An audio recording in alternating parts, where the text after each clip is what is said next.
Hey guys, this is Vol, and of course we're going to do another StarCraft commentary. This is between a Terran player and a Protoss player, and I believe the players are Mio, or Mio, I'm not really sure how to pronounce his name, it's M-I-O. There have been a lot of replays posted from this player on the forums. I'm not really too sure if he's a Korean player or a foreign player.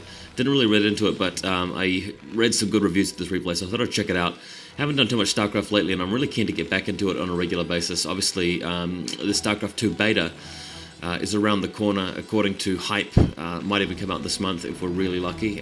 Obviously, don't make predictions like that if you are any kind of conservative sort of guesser, because we know Blizzard, for all we know, it could come out next year.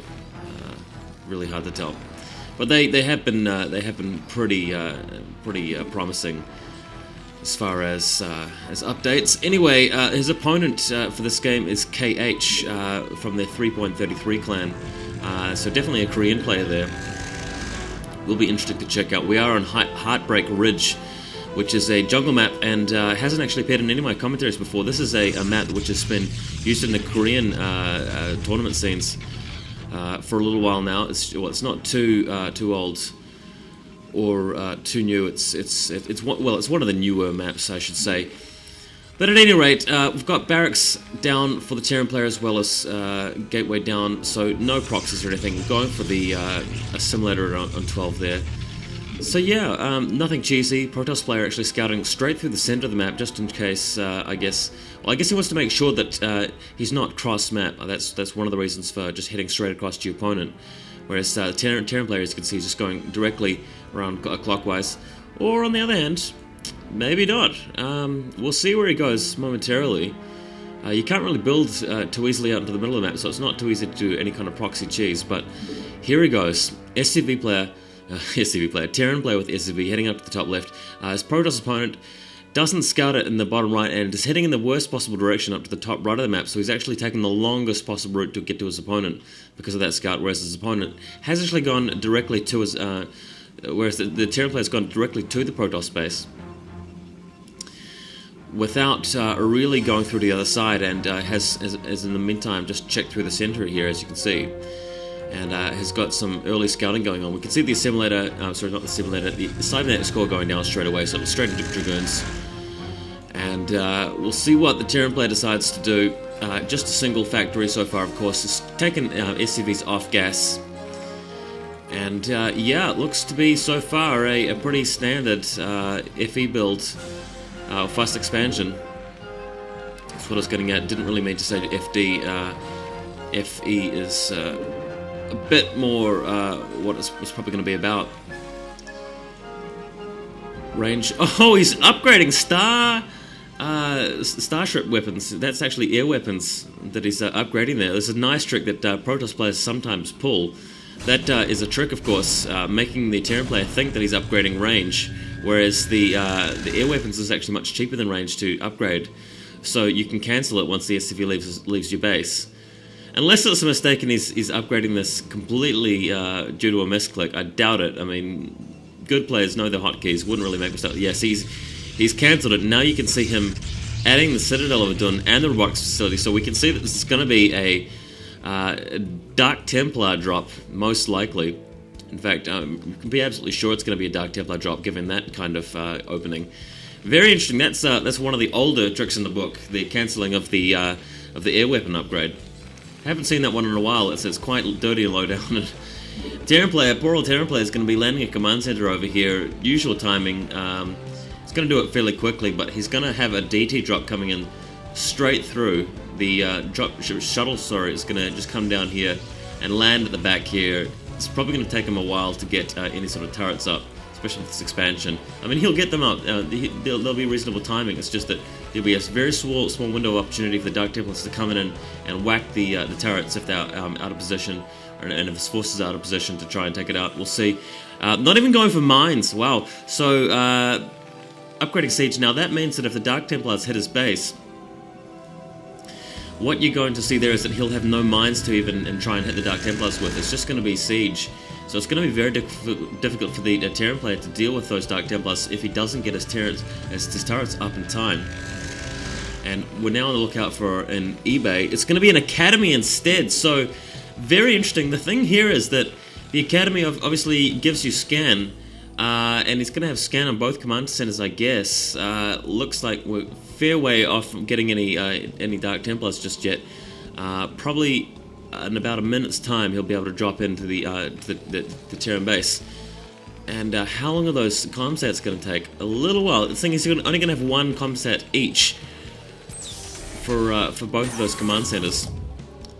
This command center is actually quite a fair way from his main too. It's a little bit of a run there. Interesting stuff. And here's the pickup. Got 2 Dark Templars en route. And the barracks is out in the midfield there, actually spotting the shuttle as it comes in, so it gives the Terran player a little bit of extra time to put up some defenses. Interesting stuff, and he's putting down the engineering bay now. Obviously a bit too late. Isn't actually getting any comsats at all. Oh, there's one comsat. Oh, he's cancelled his comsat and lifting off the command center. That is disastrous. What is he going to do about this? Here come the Dark Templars now, dropping them both off into the middle of the Terran base, going straight for the Marines, putting the comsat down again, but he's going to have an opportunity to actually attack this comsat. Oh, that is awful for the Terran player. Bringing in the SCVs, going over to the other side, and landing again. He's going to want to put down the other comsat over here, but he's just a sitting duck at the moment. Nothing that he can do. He's going to lose so many SCVs to this DT harass. It's just not funny. Don't really know why these DTs are chasing this tank. Just they're wasting time here. They just need to get straight stuck in. They're going to go for the comsat now.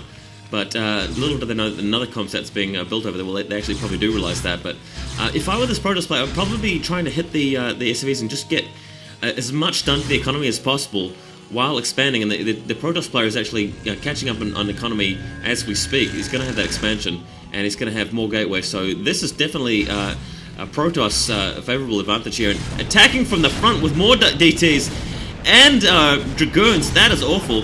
Luckily the tanks are nearby to siege, but he's even got DTs to deal with them. Doing a scan now and attacking the second DT. There's one left. This is the second scan. Very nice defense.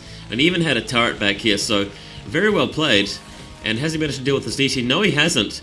Getting some more kills. This one's already got 9 kills. That's the 10th kill. 11 kills in this DT.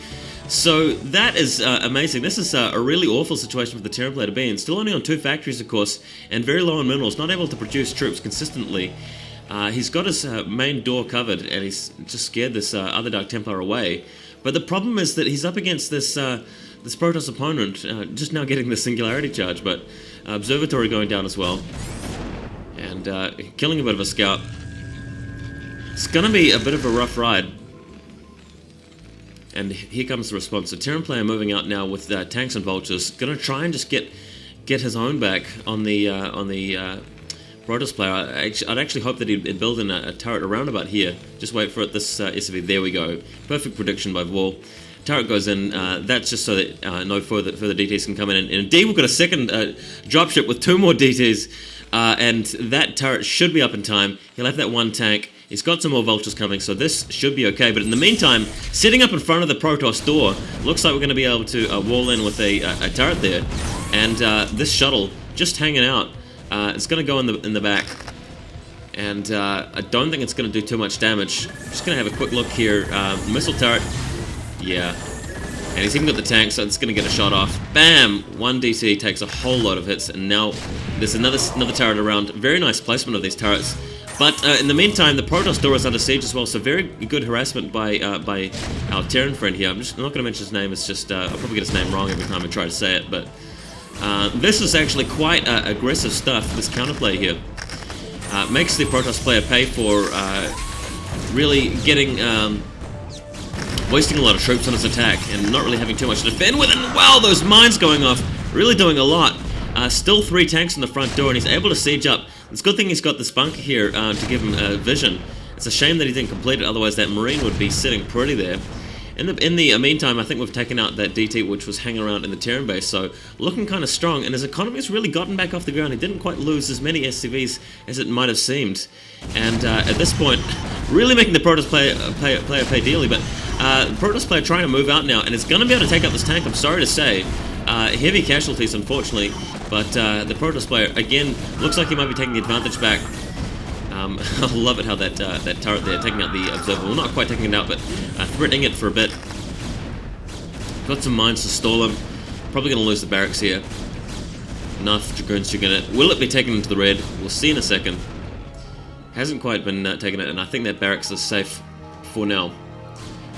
But strong-looking Protoss economy, plenty of probes here, probably a lot more than the Terran player has. So the Terran player's got quite a lot of SCVs, not so well saturated at the main. But yeah, the natural's not so bad. And over here, doesn't look like we've got any expansions. Just having a look around. The Terran player wants to see if the Protoss player is expanding at the top right. It's something that I'd expect him to do in a sort of game like this, just to try to get the runaway with the economy, go for that third base.